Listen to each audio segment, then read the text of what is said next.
Tonight on News 5 Live, a stunning turn in a high-profile case. The DPP drops rape charges against attorney O.J. Elrington, and he speaks out after today's decision in the High Court. Also tonight, an allegation of police gunfire in Cotton Tree. Akeem Jones says officers shot him during a confrontation last night. And a senator under scrutiny. Glenfield Denison faces questions over a $183,000 invoice, while the BCWJ pushes back on the growing controversy. Plus, historic waters, shifting currents. La Ruta Maya changes course this year, but the Cruz family's paddling legacy keeps powering forward. And finally, Mind, Body, and Belize. A yoga grandmaster brings a message of holistic health to local communities. The headlines, the interviews, the stories shaping your day. News 5 starts right now.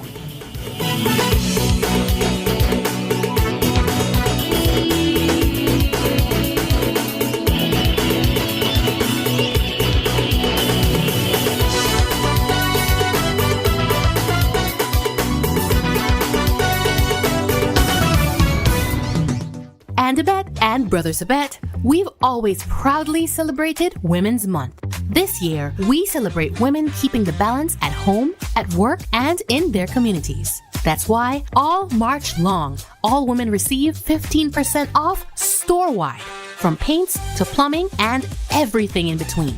Plus 30 to 65% off lots more deals on sale and clearance. With trusted experience, top quality products, and service that's second to none, we're here to support women every step of the way. Visit or call us today.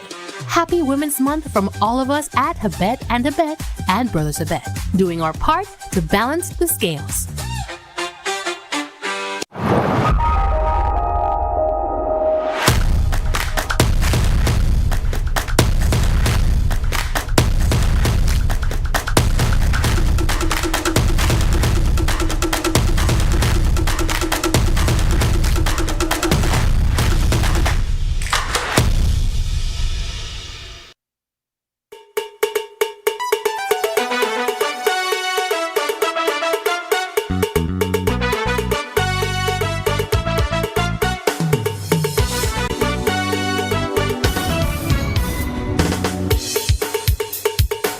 Good evening and welcome to News 5 Live for Tuesday, March 3rd. I am Sabrina Daly. It was a stunning development in the courtroom this morning. The Director of Public Prosecutions has abruptly pulled the plug on the high-profile rape case against attorney Orson O.J. Elrington. With just hours left before a court-ordered deadline for a crucial filing, the prosecution entered a nolle pros, ending the case almost 2 years after it first landed before the courts. News 5's Shane Williams was at the courthouse as it unfolded and has the full story. After months of legal wrangling and intense public attention, the rape case against Orson O.J. Elrington has collapsed. Shortly before 9 a.m. today, Elrington and his legal team were informed that the Office of the Director of Public Prosecutions had filed a nolle prosequi, a formal notice that the Crown will no longer proceed with the case. It is not an acquittal and does not amount to a declaration of innocence. Instead, it means the prosecution is discontinuing the case. While the charge can technically be refiled if new evidence emerges, the accused is, for now, free of the proceedings. While I know the law and I thought that there was absolutely no way grounded in law that could be able to support a guilty verdict in this matter. We're dealing with courts. We're dealing with humans.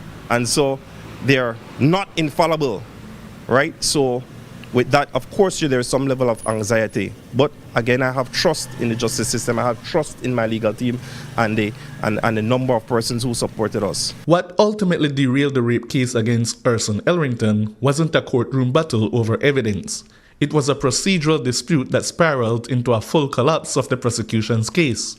From day one of the trial, the spotlight shifted to whether the matter should unfold behind closed doors or in full public view. The defense pushed hard for an open court hearing, and the judge ordered the DPP to settle the issue by filing a statement from the complainant confirming her position. That single document became the hinge on which the entire case swung. The prosecution first missed the February 26th deadline, telling the court the complainant wasn't mentally prepared to give the statement. They secured an extension until 11 a.m. today, but that deadline came and went without the required filing. Instead, the DPP pulled the plug, entering a nulle pros and ending the case altogether. Outside the courtroom, defense attorney Alifa Elrington said the team accepted the decision, describing the outcome as bittersweet. While I believe that this matter should not have been brought before the court from its inception, I feel slightly cheated because at the end of the day, what we were fighting for was for what transpired to come out and for the truth to come out. At this point in time, even though some would say it's a vindication of Mr. Elrington, if we look back over the last 2 years and we look at the things that have been said in the media, the statements that have been made against Mr. Elrington, it cannot be a vindication because the facts have not come out, the truth have not come out, and so this is the difficulty that I have. We will take it. We will take it because we don't believe it should have been brought before the court from the inception. She criticized the prosecution for failing to properly prepare and securing the complainant's cooperation. My responsibility is to fight vigorously for my client, is to defend my client to the best of my ability. Persons would have known me as a prosecutor. I prosecuted cases to the best of my ability, and I defend cases to the best of my ability. What is the situation with the victim is for the office of the DPP.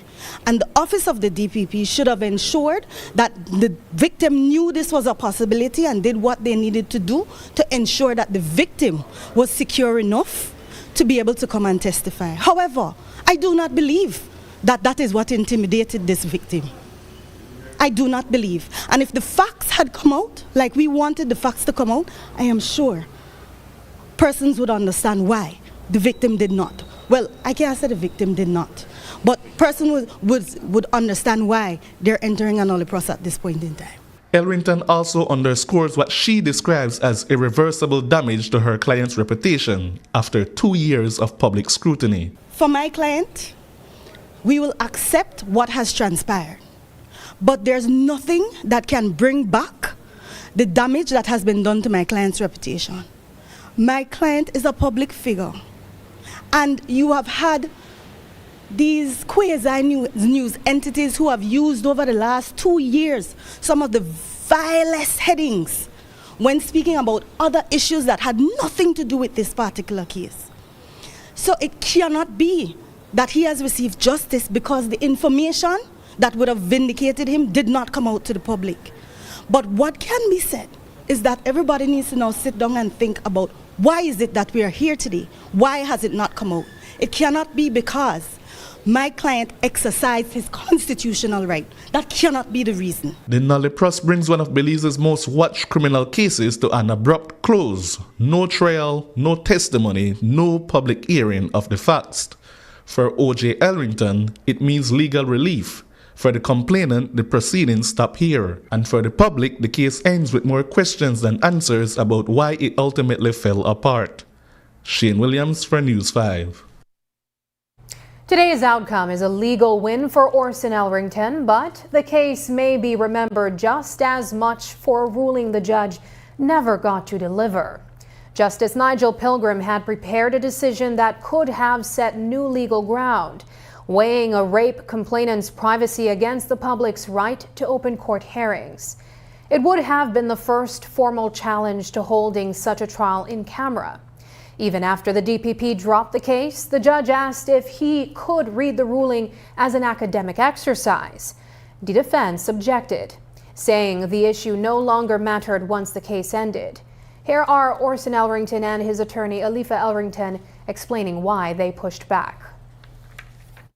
No, I did not, because I think that would only, the decision has been made and it would only murky whatever we're moving forward with. So I did not, and my learned counsel obviously agreed with me in my position with that. I think it's important that all defense counsel understand that the reality is this decision, what came out of this case, may very likely trigger some legislative changes. Because what was mentioned in court is that in Jamaica and in Trinidad, it's a blanket that victims' evidence are done in camera. We still have the right to challenge whether or not it is to be done in camera. We still have the right for it to be put in front of a judge so that that person can use his judicial discretion to determine if it is that the facts of it are such that will affect their lives. The reason why we fought so hard is because the facts of these cases, this particular case, is very different from any other rape case, alleged rape case that you would have. Even the case that they made reference to, Whitfield Flowers, that case spoke of such violence, such degradation to a woman, that I can understand why it is that you would have wanted to do that in camera. This case is different. There's nothing that spoke to trauma. There's nothing that spoke to any degradation. There's nothing that spoke to violence. There's nothing that spoke to force. As the legal dust settles, the unanswered ruling continues to spark debate over privacy, open justice, and what changes Belize's courts may now be pushed to confront. And in another matter tonight, a Cotton Tree resident is speaking out after he says a police officer shot him while chasing someone else. 32-year-old Akeem Jones claims the officer fired from behind, hitting him in the arm and leaving him unable to work for the next 2 months. Jones insists he has no run-ins with the law and believes the shooting had nothing to do with him. Yet, he says the officer begged him not to press charges and even offered his brother a run moments after pulling the trigger. You have to be from back and this man shot me from because this is the exit to me, understand fam? I got my doctor papers for this. We the out there, me and one of my brother. Now the police vehicle they come from, so my brother run gun. You understand fam? But I not got nothing for no police car, no take up for nobody fam. You understand my brother run gun? So now I stay there fam, but they never catch Chavez come back now. Chavez tell me I was shoot one on no brother. You understand family? So then time when I turn my back from this man I just shoot me fam. You understand? This man shoot me from back way fam. So like I wonder fam, like police not supposed to protect and serve them fam. I wonder where they going and people them that. You understand? We afraid for the police now fam. We can't run that there now. So you think that was accident? No sir, no accident. This man deliberate shoot me family. Nervous fam. You understand what I'm saying? He just me and I pick up back. They tell me make I please no press no charges that you understand here give my brother one run. You understand? Cause look at my brother got something for them. So he tell me if I drop this shooting incident here, I drop my brother case family. This man they blackmail me, what kind of thing that. Belize continues to step up its defenses as government leaders warn that the country cannot afford to ignore the growing threat of cartel activity in the region. Reports from Mexico say cartel violence has now reached Chetumal in Quintana Roo.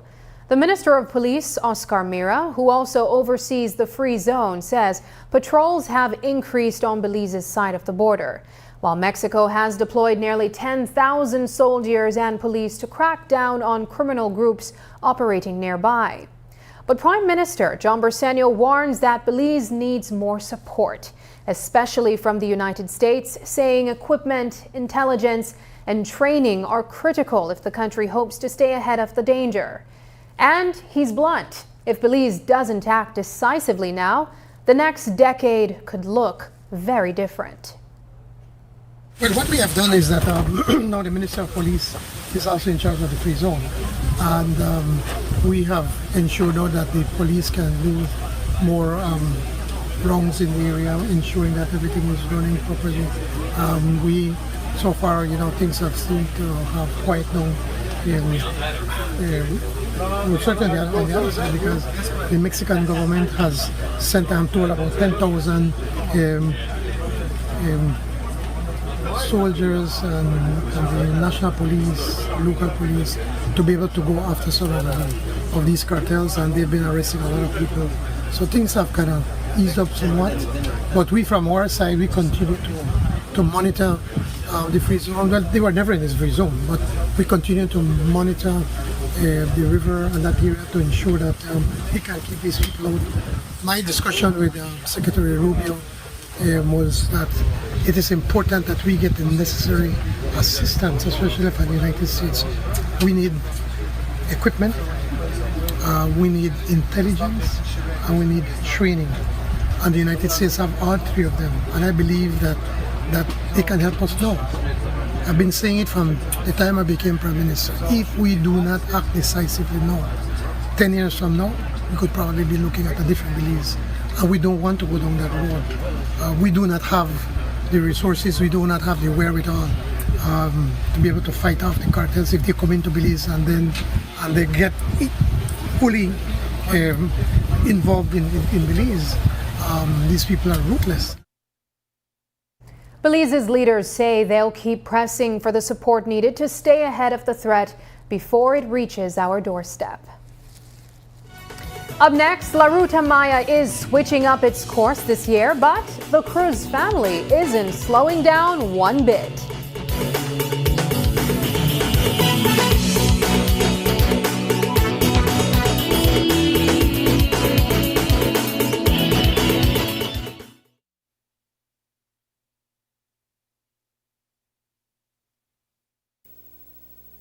Hello, friends. I'm Dr. Bob Roberts with another 60-second sermon from God's Word. The Bible says, "Therefore thus will I do unto thee, O Israel, and because I will do this unto thee, prepare to meet thy God, O Israel." Hence preparation. A person prepares for an education, a job, a family, the building of a home, and even retirement. God also instructs us to prepare to meet Him. How sad it is that people prepare for everything but this one inevitable encounter. Some time ago, my wife and I were driving around in a city when we passed the city cemetery. To our amazement, we looked over and saw a big black baby grand piano sitting in the middle of the cemetery, located over a grave. The piano had been carved out of black granite and served as a tombstone. I was totally amazed. I had never seen anything like that before. It was obvious that some person was a lover of music, and especially their piano. They loved it so much that they had made prior arrangements in preparation for the piano to be placed over their grave when they died. I drove by that day wondering if they had also made adequate preparation for meeting God and spending eternity in heaven with Him. The Bible teaches us that meeting God demands preparation. Have you prepared to meet your God? Today's 60-second sermon has been presented by Christian Foundations of Faith in cooperation with the Baptist churches in your area.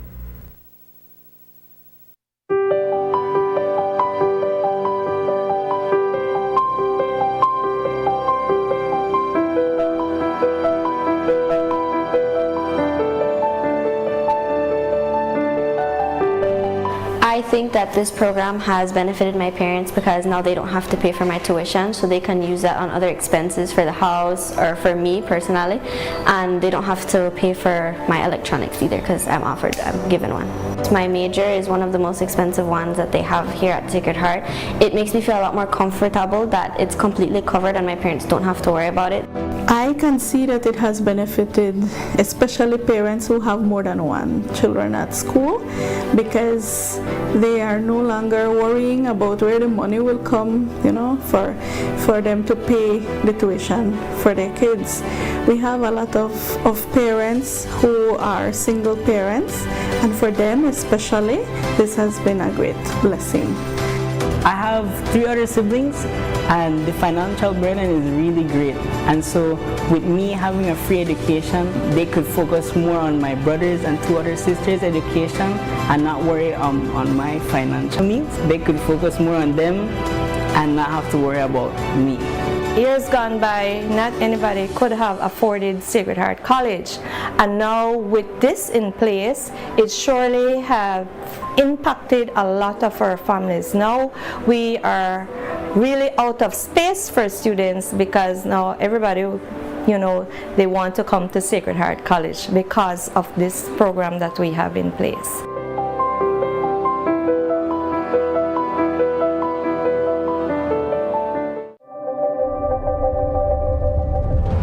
Every connection we make is more than just a signal. It's a student unlocking a future through digital education. A young mind daring to dream bigger. Our culture shared with the world in real time.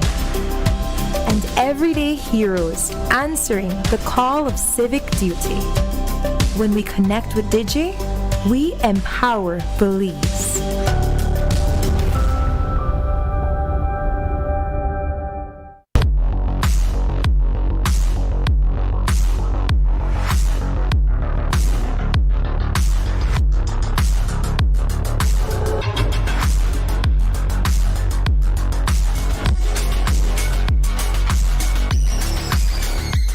Get your body sculpted with gym equipment and accessories from Benny's. Quality and savings.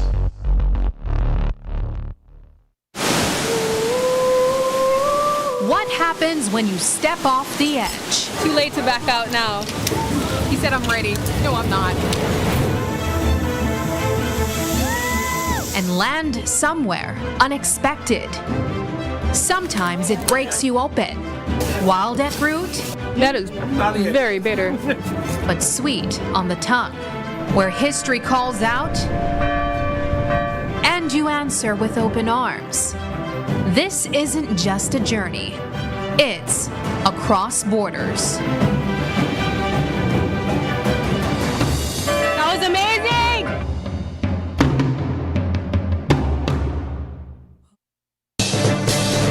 BTL has already agreed to pay severance compensation to former employees that qualify. BTL's board has approved that we want to pay, that the company wants to move forward without delay and settle with everybody. But leaders of BCWJ who claim to represent those former employees insist on continuing to protest. We continue protesting. Reasonable minds have been asking, why? Here's the answer. The activist senator who is pushing them actually owns a company that submitted to BTL a bill of $183,000 at the rate of $900 an hour for legal advice allegedly provided to BCWJ. And now an internal chat reveals leaders of BCWJ want the former workers to pay them commission from their severance compensation. The proposition reads, everyone should give Emily, Mike, and the other leaders a contribution for their great help in all this. Continued protests are profitable under BCWJ banner. Not so much for the former workers, but for the leaders of BCWJ. It's not only making sense, it's making dollars.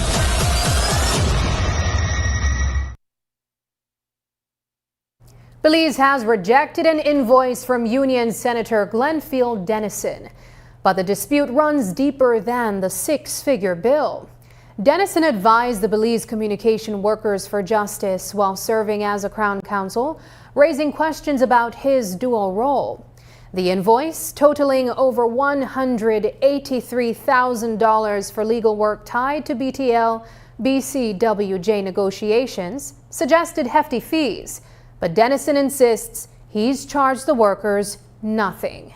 BCWJ backs him up, saying the public is missing the point. They say Dennison has never billed former BTL employees in their long fight for severance, and that it was BTL, not the workers, who introduced the issue of legal fees. Organizer Emily Turner says the real concern is fairness for employees who have waited years to be paid.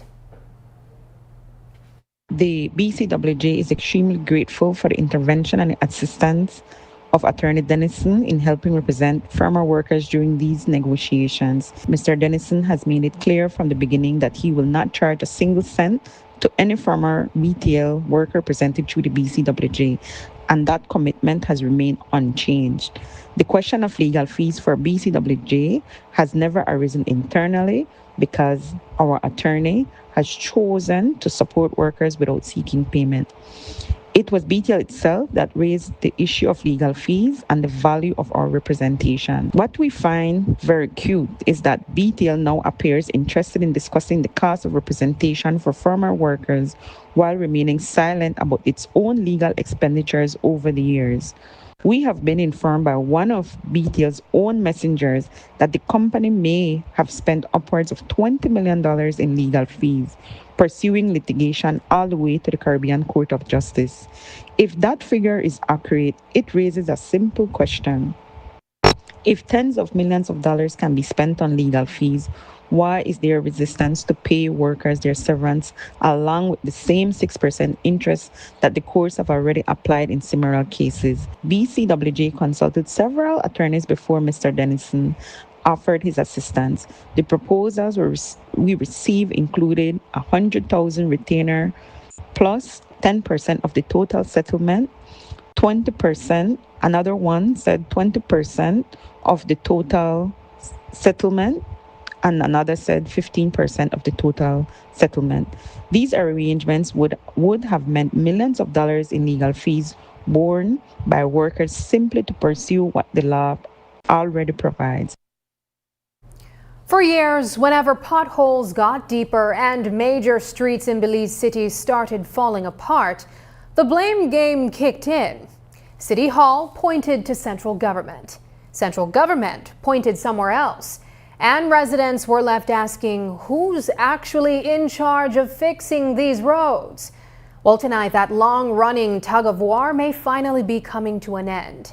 With a massive infrastructure push now underway, from the Swing Bridge replacement to the new Belcan Bridge and upgrades along both major highways, the Ministry of Infrastructure Development and Housing is preparing to hand over responsibility for several key stretches of roadway to the Belize City Council. Chief Engineer Evondale Moody says the ministry has already written the mayor proposing the transfer of areas near Faubers Road and Chetomal Street. The council has agreed, but only after MIDH completes the major upgrades scheduled over the next 3 years. Here's Moody explaining the current jurisdiction and how that handover is expected to unfold. As the chief engineer, I am responsible for all the highways, and going through the city, I am also responsible for Central American Boulevard. However, the highway terminates at the intersection of Philip Golson Highway with Central American Boulevard, which is at Sayview Roundabout, and the highway ends at the Leaf Roundabout with the George Price Highway. So I don't go into Cemetery Road. I make a U-turn right there, but the entire Central American Boulevard from Sayview all the way to the port is under the jurisdiction of MIDH.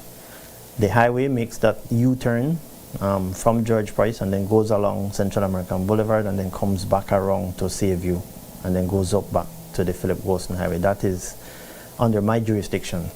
Yes, I had written to the mayor, I think a year ago or 2 years ago, whereby the MIDH was proposing that we hand over jurisdiction of a section of the highway from Faubers Road to Central American Boulevard and also from Chetomal Street near West Track to Sayview. I have received a response from him whereby the council has agreed to adopt those two sections, including Central American Boulevard, but only after we have completed the upgrading works on those highways. And so I believe that since these upgrades will go into the next 3 years, more than likely that is when that MOU will be signed, whereby I could hand over jurisdiction of that section, and then my highway will now go through Lake Eye Boulevard or Chetomal Street back onto the highways. Belize City is gearing up for one of its biggest infrastructure shakeups in decades, with major bridge replacements and highway upgrades set to reshape traffic across the old capital. As crews prepare to reinforce key corridors like Chetomal Street and Lake Independence Boulevard, routes expected to carry the overflow during months of construction, The Ministry of Infrastructure Development and Housing is also moving to settle a long-standing issue. Who's responsible for maintaining some of the city's busiest roads? Tonight, MIDH confirms it has begun the process of handing over certain stretches, including areas near Faubers Road and Chetumal Street, to the Belize City Council once the current round of upgrades is complete. Chief Engineer Evondale Moody explains how the ministry plans to strengthen those alternative routes now, while laying the groundwork for a full jurisdictional transition in the years ahead. With these works that we will be undertaking, we will put a lot of strain on Chetumal Street because of the bridge, and also on Belchina. What the ministry has done in an effort to alleviate that is that we have started some works on Chetumal Street Boulevard, where we want to rehabilitate it as best as we can.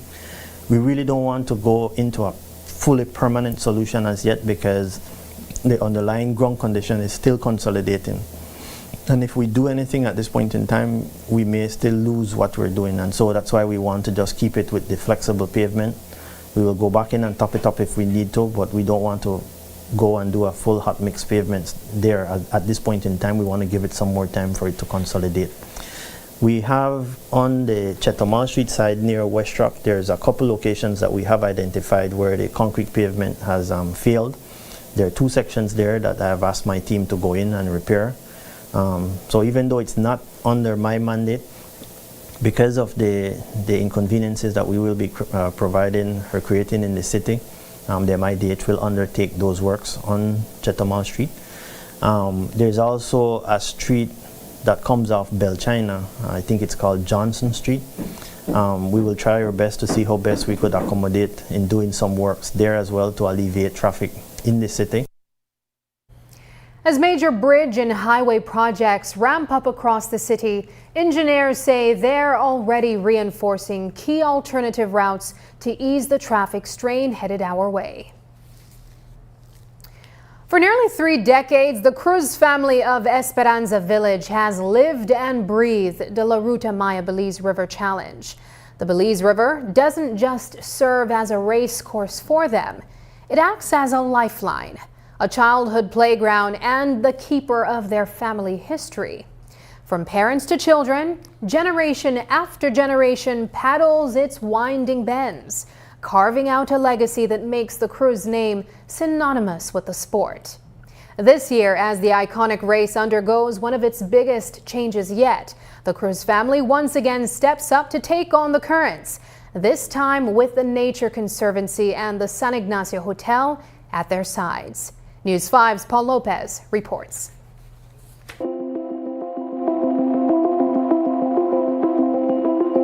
In Esperanza Village, the Belize River shapes the Cruz family's identity, anchors their sense of home, and carries decades of their most treasured memories.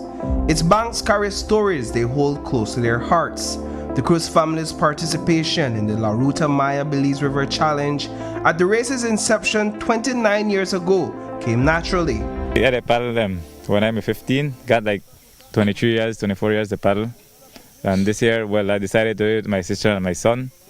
One of them, Guavalim teammate.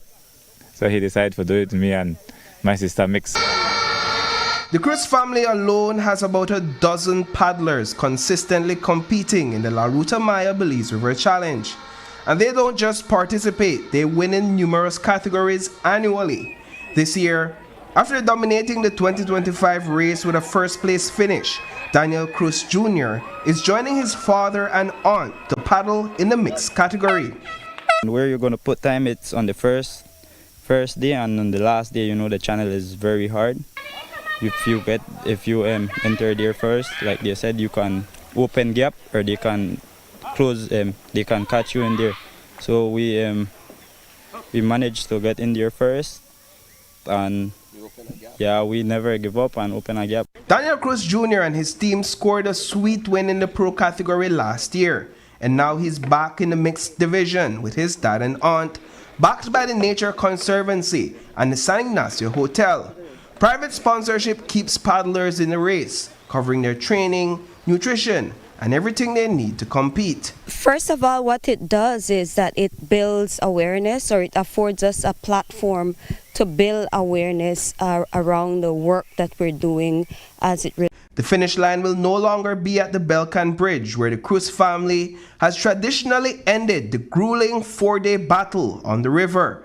This time, the race ends at the Grand Resort, and the Cruz family's top concern is staying safe. Usually, you don't know what kind of the water is gonna look, because even before reaching the canal, sometimes the wave is pretty big, where it will lift the bow of the canoe and then slam it against, so, and then water usually some years it's like that, where you have to actually balance and pretty balanced so you don't capsize. The new finish line changes the traditional course of the race, completely removing the Haulover Creek. It might seem like a minor change to some, but it's a huge deal for the paddlers. It's still a big difference, because that channel to the finish, the 45 minutes, and from there it decides who gets in there first, or if any team is already a little bit tired, the next team has an advantage to open a gap on the other team, especially if the team is not too heavy. If they're light, they have a big advantage there to the finish. Many paddlers say organizers didn't properly consult them before making such a big change, and the Cruz family feels the same way. I think it was important for the paddlers, and that's why I think a lot of the paddlers feel disappointed on it, that the organizers didn't think what the paddlers were going to think about it, how they were going to take it, how were they going to feel. And it's like the sponsor too, because without the sponsors, the paddlers can't do anything. As they prepare to push through the 4-day test of endurance, skill and strategy, the new finish line brings both challenges and controversy, but their dedication to canoeing, the river, and their legacy won't waver. Reporting for News 5, I am Paul Lopez. After the break, a Trinidadian businessman is fighting back tonight, pushing to clear his name after being hit with online scam accusations. But first, here's tonight's weather forecast.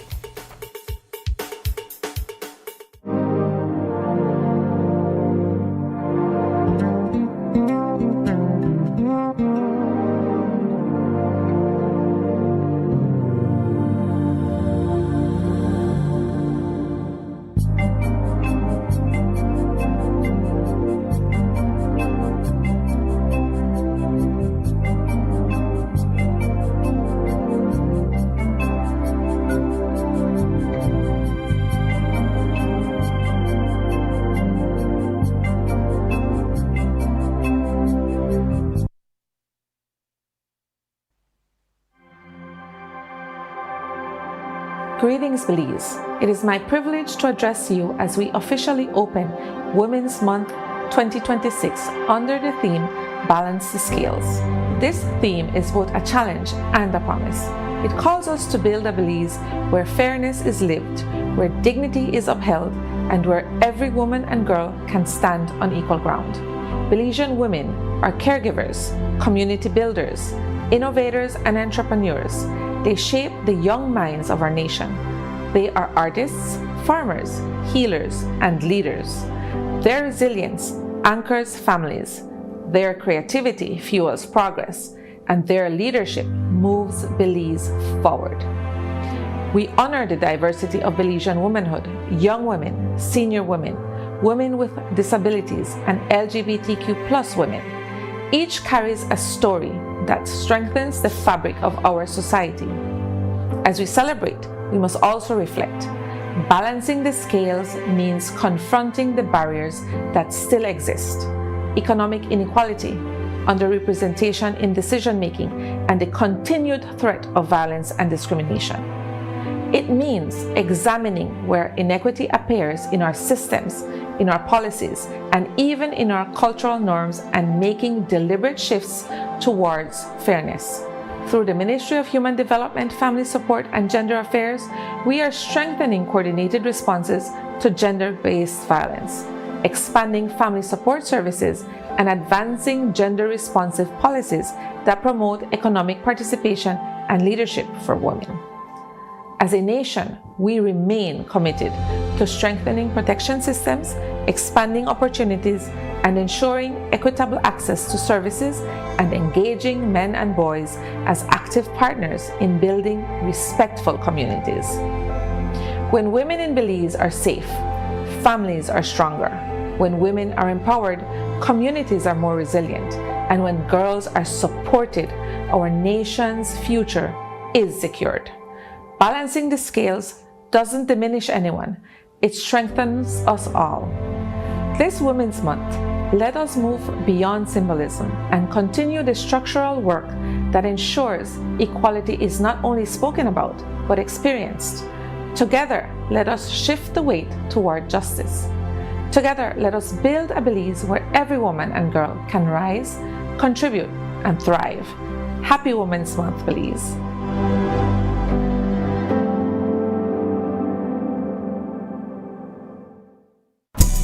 The NEBL is blazing hot and it's only week 3. And we have another set of marquee matchups this weekend. On Friday night, the Belmopan Trojans try to defend the capital city against the big bad Belize City Defenders at the UB Gymnasium, 8 p.m. Then on Saturday night, the red-hot Orange Walk Running Rebels takes on the sharp-shooting Kaya Western Ballers at the Orange Walk Sporting Complex at 8 p.m. And in Dangriga, the Dream Ballers host their first home game against the Warriors from the North, the Corozal Spartans at 8 p.m. Giveaways at all games at the end of the first and third quarter. Plus, the big halftime $5,000 cash Ministry of Tourism, Youth, Sports and Diaspora Relations Shooting Challenge. The NEBL Girls plus more. So this weekend, make it a NEBL weekend. Sponsored by the Government of Belize. Smart for everybody. Smart leading everything. Smart give you everything. Smart offer everything. Smart give you everything. North to the east and the south and the west. Smart are the best. Darling, double up my data and give me all the text. In fact, give me a plan for my family. Unlimited calls, so me like it. And Smart make everybody feel happy. Bringing people together, me want it now. Smart got love for everybody. Me want my Smart plan, want it right now. Me want my Smart plan, want it right now. More bundles, data plan, me want my smartphone, internet in my hand. Call me want my Smart plan, want it right now.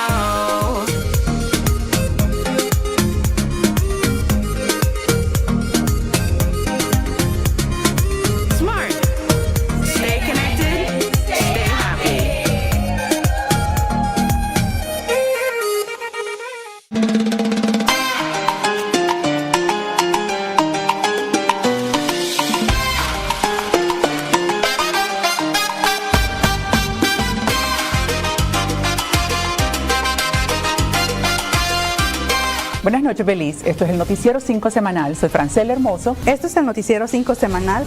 Soy Benita Queme Palacio. Y estos son los titulares.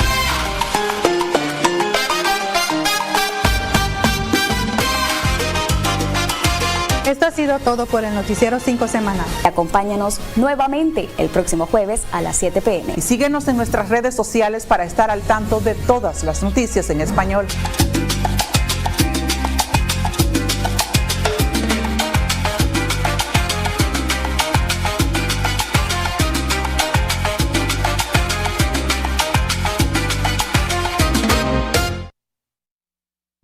In today's fast-paced world, yoga is emerging as a powerful tool for both mental and physical well-being.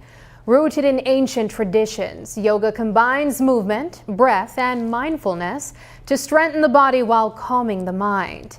Research shows this practice can boost flexibility, balance, and heart health. And it's also proven to ease stress, anxiety, and even depression. On tonight's edition of Culture Tuesday, we sit down with Dr. Orlando Pelayo, who has spent his life teaching Belizeans how this holistic approach can help them find real inner peace. News 5's Brittany Gordon has the story.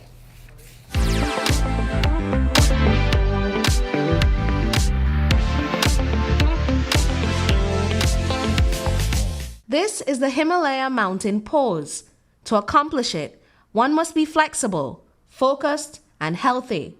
Dr. Orlando Pelayo, who has been practicing yoga for over 60 years, can hold this pose for up to 15 hours. It's one of his strengths as a yoga grandmaster, a highly experienced and certified teacher. He's one of Belize's yoga pioneers, starting his practice locally in 1957. It was a divine intervention from my Father God. He had a plan for me. And this is the way my life supposed to have started, with fitness, good health, highly educated, one of the best on the planet. Basically, I'm a grandmaster of the ancient art of yoga, and I'm the only one in Belize. And in order to qualify to be a grandmaster, number one, you have to have military training. You have to have been in an elite force, which would be a commander or special forces.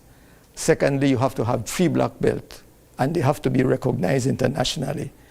And you also have to have your university degree. So an ordinary person would be difficult to reach to a grandmaster. So I brought yoga into Belize. I'm still going strong, and I hope to go as far as the Father wants me to go. Dr. Pelayo runs a local orthopedic clinic and the Himalayan Institute of Yoga, offering both medical and holistic services. He encourages students to practice wellness in mind and body, blending the two into a well-rounded approach to self-care. I believe that the only love exists in this world is God. There's no other love. Secondly, you got to love yourself. Now, what people don't understand, I met a friend of mine, he said, you know, I love myself. I said, true? I said, what you do? He said, well, every day I look in the mirror and I smile. No. That's not loving yourself. Loving yourself is to be healthy, to be educated, to be viable, to be a good person, to love humanity, and love all races. If you're new to yoga, it's important to check in on your health before jumping into classes. It helps you and your instructor to create a safe, comfortable space where you can fully commit to the journey. You're drinking alcohol, you smoke weed, you dip on crack, you eat canned food, you did this, you did that, you're a disaster. You got to put your act together. Now, if you're a person when you drink, smoke, you try to eat the right food, you try to be spiritual, try to be a good person, you could make a start from there. But again, you got to look at your health status. You know, maybe you have hypertension, maybe you got high blood pressure, maybe you have overweight. It could be anything.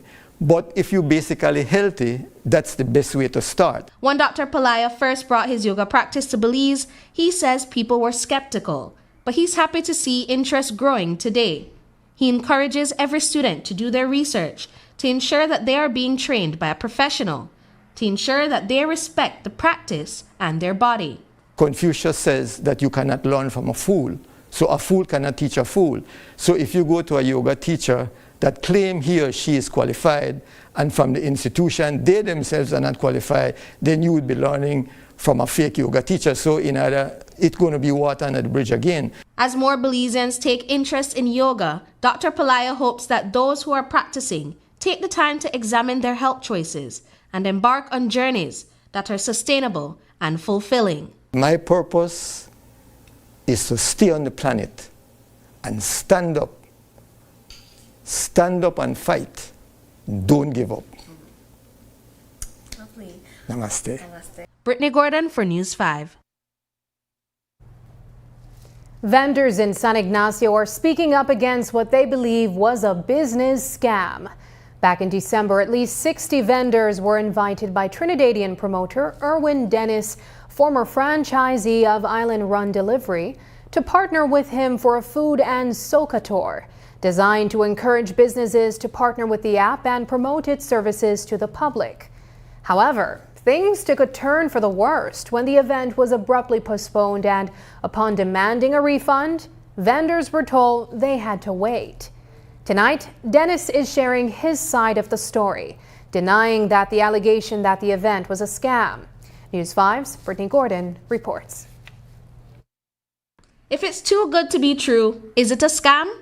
60 small businesses are now questioning what went wrong after an event they paid to join suddenly collapsed. Back in December, Erwin Dennis, former franchisee of the Island Delivery Run app, began planning a food and soca tour.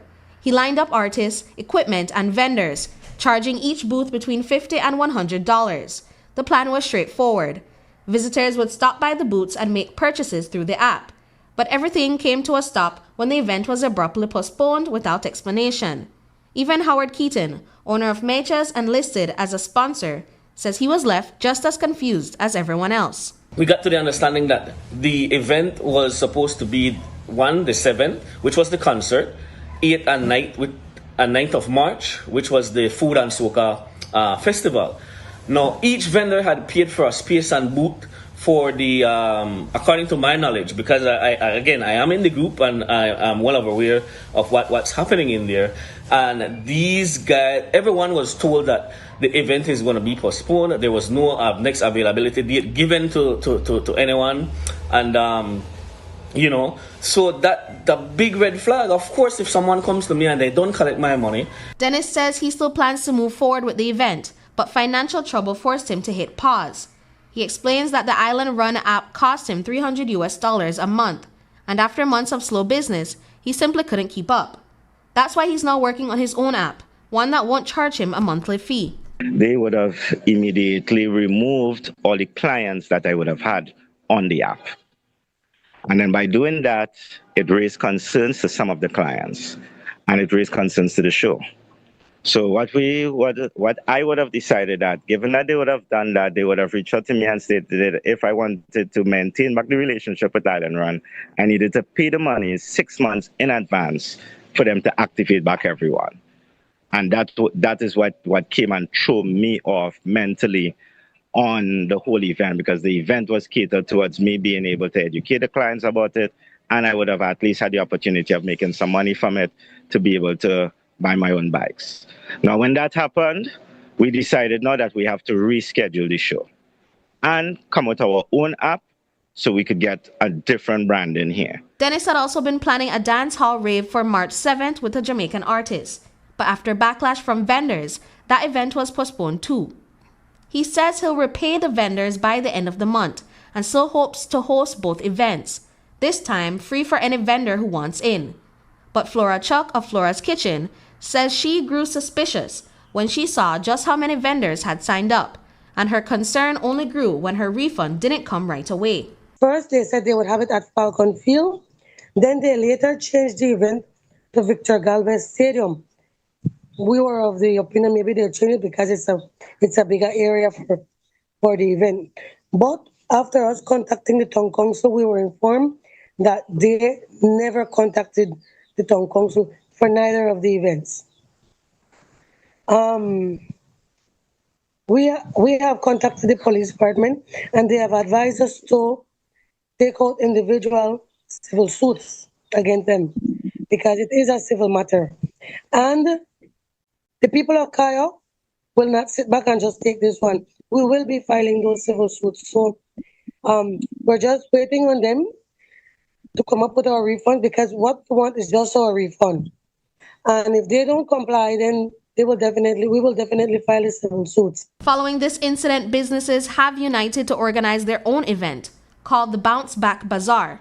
Keaton also encourages businesses to take greater caution when choosing to embark on a new business venture. There must be somewhere you cross-check one address for one business before they sign up for your actual account.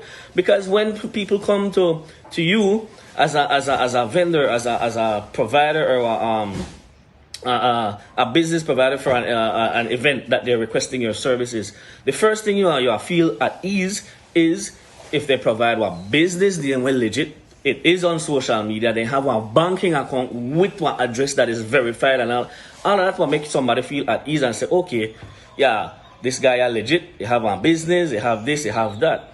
That would make anybody feel at ease. Dennis says he'll cover all repayments and event costs out of his own pocket, and he apologizes to partners for the inconvenience. I would like to say again, I want to humbly apologize to the situation that happened, which I would like for that to be acknowledged to them as well. It was never in our intent for it to reach to this, right?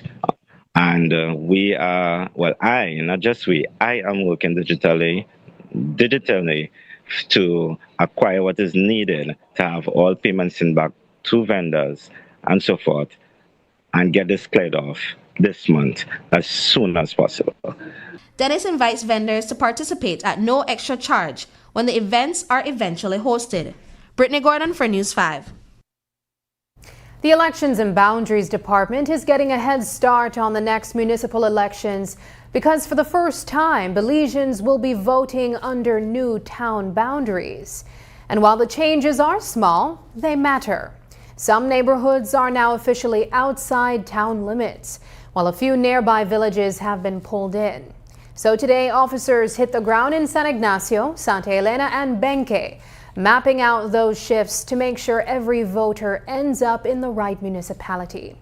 The goal, according to Chief Elections Officer Josephine Tamay, is an accurate voters list and a smoother path to the 2027 municipal polls. Today for the Election and Boundaries Department, we started the presentations from our different offices in terms of preparing for municipal elections. We all know that next year we have municipal elections, and this is the first time that we will go into these elections with the new town boundaries.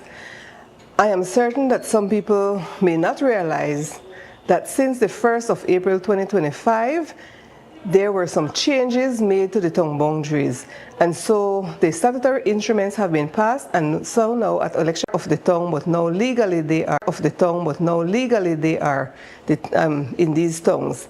And so these preparations are currently being made so that we ensure that we have an accurate voters list when it comes to the municipal elections coming 2027. We have these maps that are being done for each of the municipalities that we have. And so the ones that we're doing today is basically for the San Ignacio, Santa Elena, and Benque municipalities. So officers, like I mentioned, we're out doing their groundwork, making sure that we capture or familiarize ourselves with the new boundaries to make the changes for persons who need to either vote in town or who will no longer vote in town. Tamay says the real work now is making sure every voter ends up exactly where they belong on Elections Day, as the new boundaries take shape ahead of 2027. Coming up, Susana Vanzi steps in as interim CEO of the National Bus Company, taking the wheel as the new transit system gains momentum.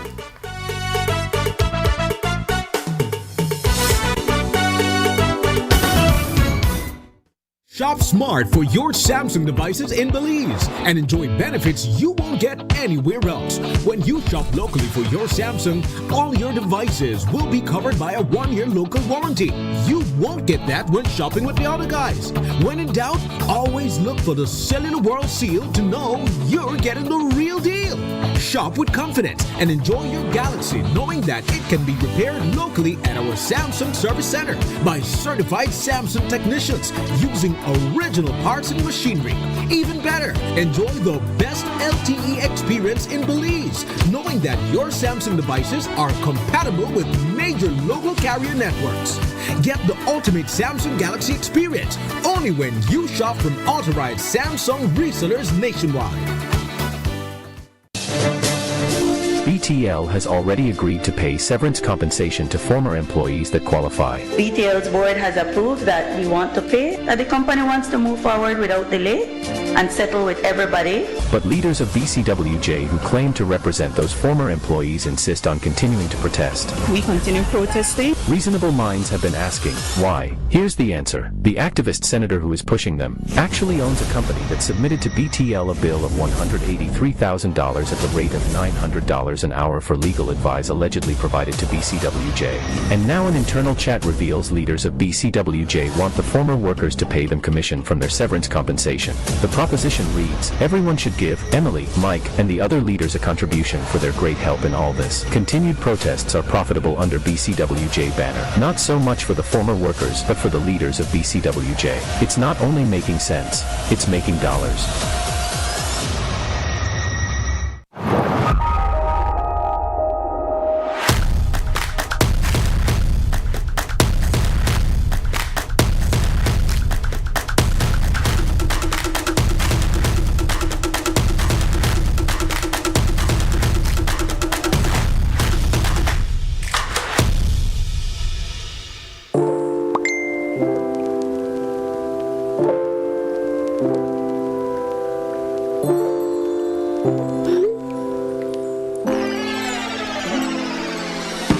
Have a vision?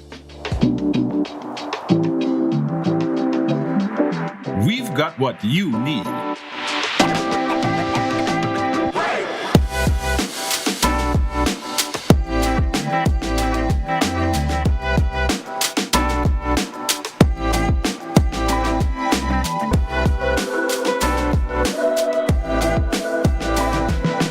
From idea to install, Brothers Habet. All your building needs under one roof. Easy. Accessible. Safe. Yours. DigiWallet. Easy, accessible, safe, yours.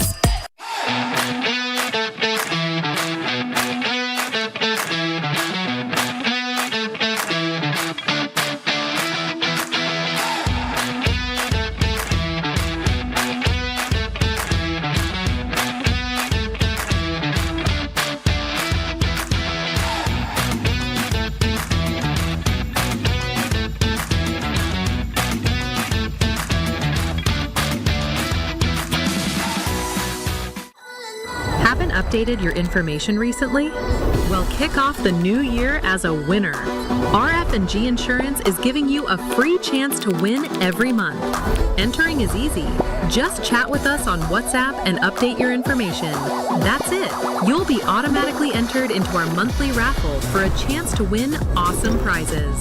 Don't wait. Message us on WhatsApp and update your info today.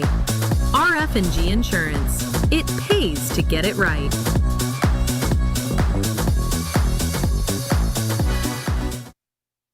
Finally, a postpaid plan for 3 people. Introducing Smart Trio.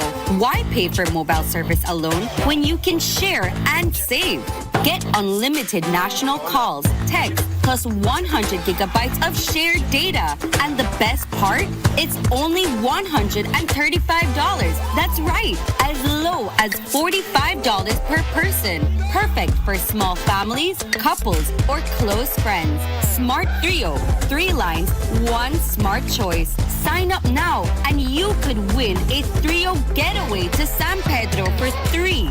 Visit us at www.smart-bz.com for more information or sign up at any showroom today. Smart, bringing people together. Tonight, the newly launched National Bus Company is putting its first pieces in place, starting with the appointment of Susanna Vanzi as interim CEO. Vanzi, best known as the co-founder of Floralia, one of Belize's most modern bus services, will lead the company through a 3-month probation period before the board decides whether she stays on permanently. Floralia now joins several top operators under the new national system. And Minister of Transport Dr. Louis Zabanet breaks down who else is helping steer the company forward. We had on Friday last the general meeting that selected the board. So as the chairperson, we have Ms. Anna Logue, who is a director in our ministry. We have another director that we chose, Ms. Jenny Neal. We have Senator Elena Smith, who was chosen to the board. We also have Ms. Miriam Paz, an educator who works with the Ministry of Education. Then the operators, we have Mr. Jamie Williams from James. We have Mr. Sergio Chuk from Westline. And then we have Mr. Codd from the North. And Mr. Codd was chosen by the smaller operators. So we have a 7-member board in place now. Has the CEO been chosen, or the board will now move to hire? Right, so because we started operation yesterday, there's a 3-month management team that is in a probationary period. The board selected Ms. Susanna Vanzi from Floralia as the CEO. So she's running the company right now as we speak. And then they are in the process now of hiring our accounting staff, our HR staff, our operations staff. All of that is being put in place as we speak. Is it that Miss Vanzi, if she passes that promotional period, will remain permanently? Yes, if the board so deems that her performance has been up to standard, that's for them to decide, yes. Amid government fanfare surrounding the launch of the National Bus Company, unease is growing inside the public service. Terminal employees say they've been bracing for possible job losses, following reports that some were urged to resign, claims that have alarmed the Public Service Union. PSU President Dean Flowers argues the message has stirred wider concern across the labor movement, even as the Ministry of Transport denies issuing any such directive and insists the transition will strictly follow the law. Against that backdrop, Transport Minister Dr. Louis Zabanet outlined what security terminal staff can expect as operators shift into the NBC, while also confirming the new company's leadership, including the appointment of interim CEO Susanna Vanzi and the 7-member board now steering the national system. I think sadly there was some miscommunication at the beginning, or poor communication at the very onset, which was earlier last week. We met with PSU, we met with the president of the PSU, the president of the NTUCB.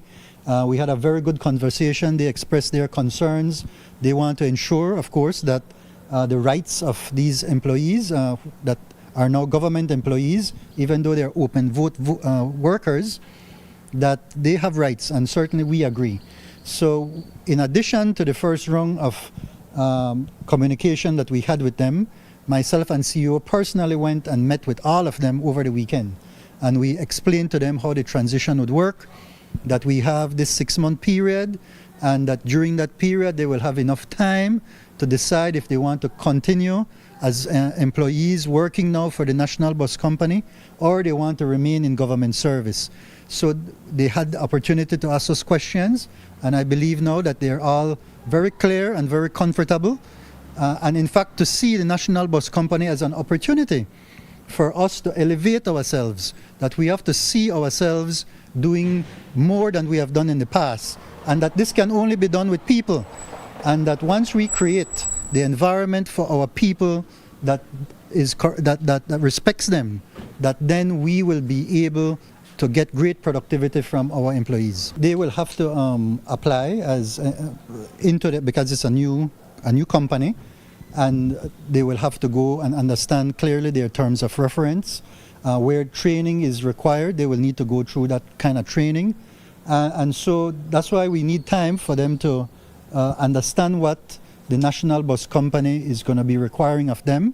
And I believe that once they see that the environment is there in their best interests, that they will be able to make a sound decision.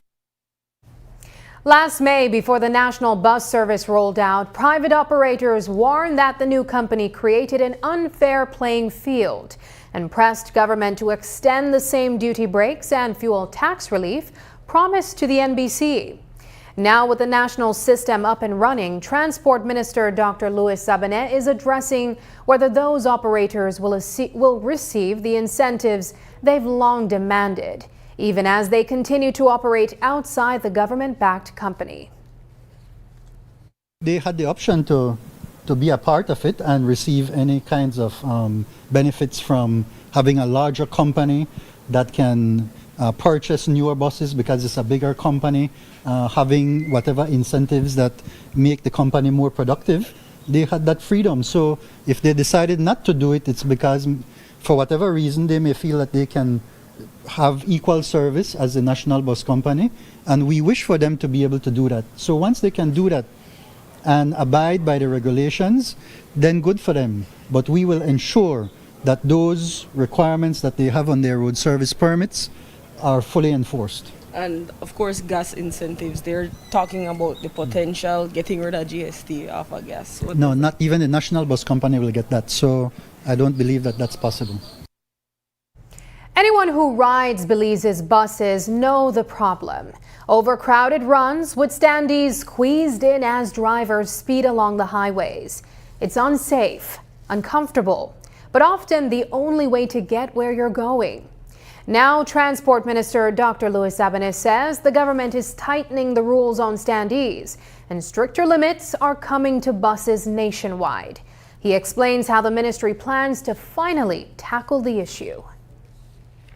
We are looking at that, and that's again is where we have corrections to be made from the past. What has happened, and I'll be very blunt about it, is that standees is a place where you have people, the conductors who have a lot of cash in their pocket. And so they have been racing to pick up people along the road because that means that they control more of the cash. That's everybody knows that's across the country. We are very hopeful that this is an opportunity for people now, along with better systems of control, where now we don't need to have these buses ram jam with people, and in fact it's illegal to have standees, that we can then place another bus at those times when we need extra buses.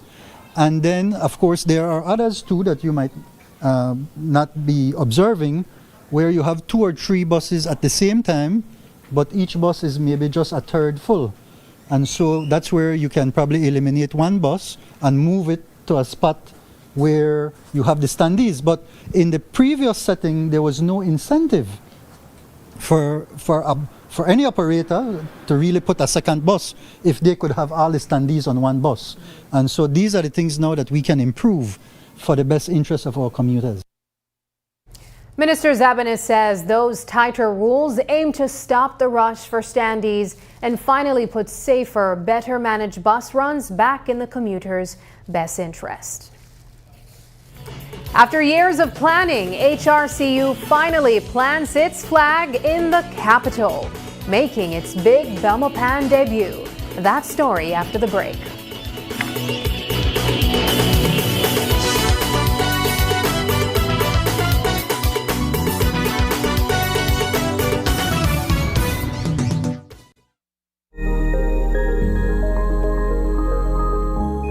Forward-thinking farmer ready to adopt climate-smart practices?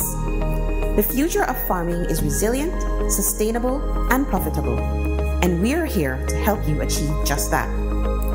Whether cultivating half an acre or 200 acres, DFC offers affordable financing options and a matching grant up to $12,000 for Window 1 and up to $60,000 for Window 2 to help make your farm climate-smart, withstand unpredictable weather patterns, and adopt practices that enhance productivity and efficiency.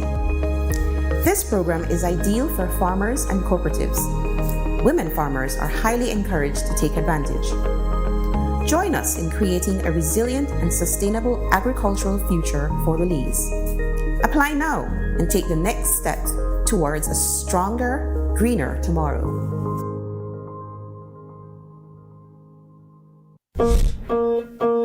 Kite flying is fun, but it can also be dangerous.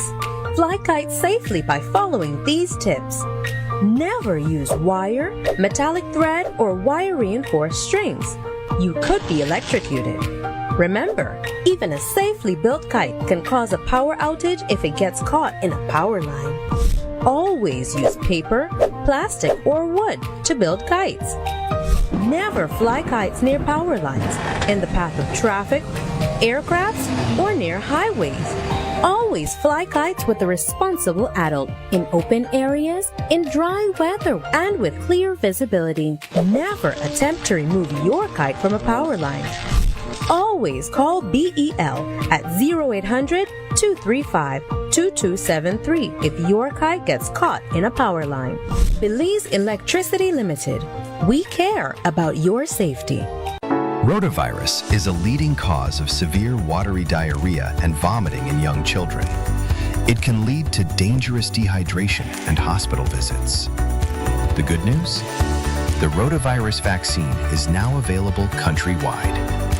It is given in drops at 2, 4, and 6 months of age. Protect your child. Visit your nearest health clinic today.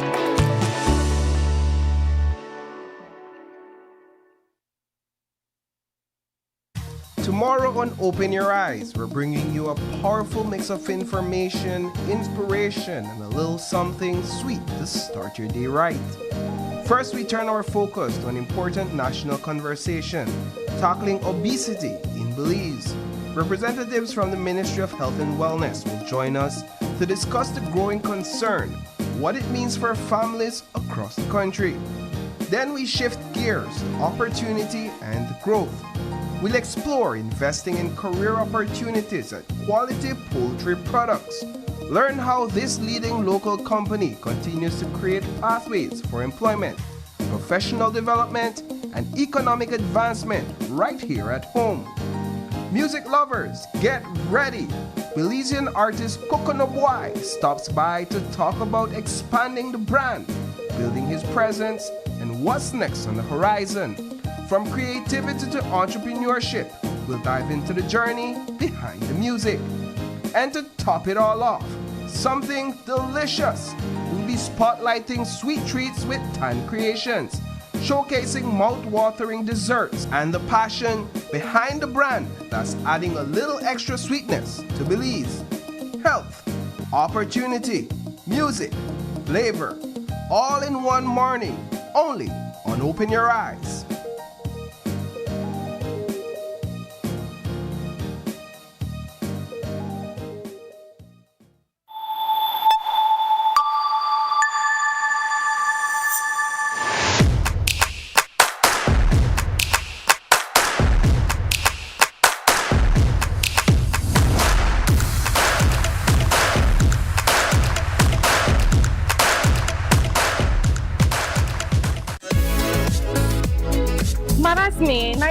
I really need to get my ARA out today. Really?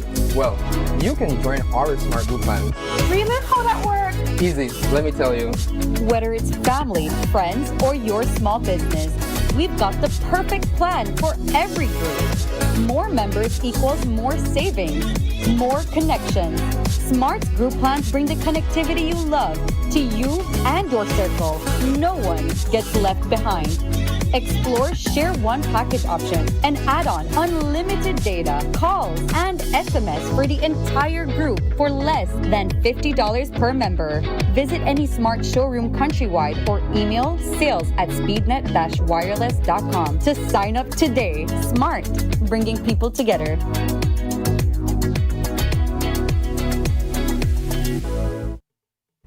February delivered a wake-up call on Belize's waters. Manatee strandings jumped sharply, and conservation officers say it's not bad luck, it's us. With more boats speeding through shallow, high-traffic zones, the gentle mammals don't stand a chance. 3 adults in Belize City and Hopkins were struck and killed by boats, and calves surfaced dead in other coastal communities, raising even more alarms. Wildlife officers say the pattern is clear. These deaths didn't have to happen. Manatees rest and feed just below the surface, exactly where fast-moving boats cut through. And with tourism on the rise, the danger only grows. That's why the Fisheries Department is ramping up patrols, pushing boaters to slow down, and urging anyone who spots an injured or dead manatee to report it immediately before the next preventable loss hits Belize's shores. The Holy Redeemer Credit Union is celebrating a major first. Its long-awaited expansion into the nation's capital. HRCU has officially opened its very first branch in Belmopan, a move years in the making and now brought to life inside the brand new Fred Smith building. It's a fitting tribute to the late former president whose vision helped shape the credit union's growth and continues to inspire its mission of financial empowerment across the Cayo district. On Saturday, community leaders, members, and HRCU executives gathered to honor both the milestone and the man behind the legacy. Paul Lopez was there and has that story. 1, 2, 3. The Holy Redeemer Credit Union has officially planted its flag in the capital. Over the weekend, HRCU opened the doors to its first ever Belmopan branch, unveiling the new Fred Smith building, a tribute to the late former president whose dream was to bring the credit union services to the capital city. On Saturday, members and leaders gathered to honor that vision. And acting manager Clement Usher shared warm memories of the man who helped set this expansion in motion. Mr. Fred has always been very helpful, always willing to work. He was when he was president, he was like a hands-on president. He was always present at the office to make sure everything is running smoothly. And he was the type of person that cared, and he always wanted to ensure that everything was going to the best of our ability the credit union could do, no? Vice President Dr. Carol Bob, a familiar name in Belize's financial literacy and credit union movement, said it was Fred Smith who first brought her into HRCU. And he kept saying to me, Carol, I want you to be a part of the credit union because I believe you can make a meaningful contribution, especially in education, since I'm an educator by profession. And so I was very happy to have joined the credit union 18 years ago. With more than $720 million in assets, the Holy Redeemer Credit Union continues to grow its footprint and its impact. HRCU President Wendy Castillo says the new Belmopan branch opens a whole new world of financial opportunities for families and businesses across Western Belize. When we sat down to envision this building, I had a one-on-one with what this building would look like, how it will serve our membership, first of all, looking at the statistic of the 2,860 members that Belmopan has on our record presently. We hope to grow that by a 10% every year. When we look at this building, we also had to take into consideration the investment we're putting in it and how that will impact the finance of our members. How do we pay back for this building? What's the return? And that's where the rental aspect of the third floor came into consideration. Our board approved it and said the building should not only serve as another hub for HRCU as a branch, but it has to have an investment portfolio. First and second floor is for HRCU. You're greeted, of course, by our teller section. Warm staff, smiling staff who are trained to answer questions, to provide all the benefits of HRCU, and to give information on how you become a member. HRCU members from villages across Cayo once had to travel all the way to Belize City to do their banking. And they weren't small contributors. Together they hold $47 million in savings and $8 million in loans. Today that long, exhausting trip is finally over. They should be beyond excited because of what we're offering. We've brought what we initially started in Belize City here to Belmopan. The service that we offer to our residents, the benefits. I believe earlier would have heard Dr. Bob speak of the benefits of saving and the importance of that and how it makes you financially stable. And I think for what we offer in Belize City to bring here now to Belmopan, I think it's a great step for the people and residents of Belmopan. Saturday's launch drew political and community leaders from across the capital, all eager to welcome the HRCU family to Belmopan. That family is built on dedicated staff members like Chanel McCulloch, ready to serve in the new branch. The Belmopan branch, this has been a request from many of our members for many years. So 11 years there, I've always heard people asking, when are you guys going to open another branch? I'm in Cayo, I can't always come to Belize City. So this will be a plus for HRCU, not only for HRCU but the member owners, that if they can't make it to Belize City, they would be able to come to the Belmopan branch and do their transactions here. I cheer to a brighter future for HRCU. Yay!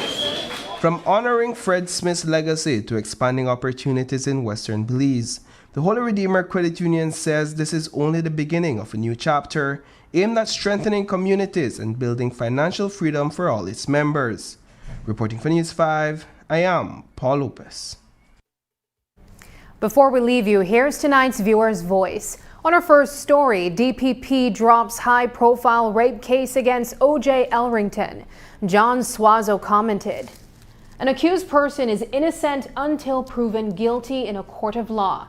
Likewise, the accused person has a right to legal defense." On the topic, 10,000 officers deployed in Mexico's cartel crackdown. David Temple shared, maybe they should have spent more money on defense. Thank you for engaging with us online. Your voices shape the national conversation. Keep those comments coming and we'll continue to feature them right here. And that's the news. Tonight's broadcast is available at greaterbelize.com, on our Facebook and on YouTube. I'm Sabrina Daly. Thanks for joining us, and from all of us here at News 5, good night.